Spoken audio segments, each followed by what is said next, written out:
अस्सलाम वालेकुम व्यूअर्स, क्या हाल चाल है। मैं उम्मीद करता हूँ खैरियत से होंगे।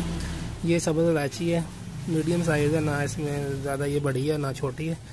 ये क्वालिटी चेक करें, मैं आपको दिखा रहा हूँ। और इसका रेट जो आज का अकबरी मंडी में 3,333 रुपये किलो है। ये देखें ज़रा, साथ आप देखें। जैसे मैंने जो वीडियो पहले बनाई थी इसमें भी रेट बताया था, मगर मैं इस तरह इसमें साथ आपको क्वालिटी भी दिखा रहा हूँ। बिल्कुल जो है दाने इसमें खाली कोई दाना नहीं है और अच्छी क्वालिटी की है सब्ज़ इलायची। ये देखें 3,300 रुपया अकबरी मंडी का रेट है इसका, होलसेल का, रिटेल का नहीं। क्योंकि रिटेल में जब किसी दुकानदार या शॉपकीपर के पास होती है वो उस हिसाब से बेचता है, जिस हिसाब से उसके पास कस्टमर आता है। किसी ने 50 या 100 जितनी भी लेनी होती है। ये होलसेल का रेट है 3300 रुपये अकबरी मंडी लाहौर का आज का। ठीक है जी, बाकी इंशाल्लाह नेक्स्ट वीडियो में मुलाकात होती है आप लोगों के साथ। नेक्स्ट वीडियो अच्छी वीडियो में। अल्लाह हाफ़िज़।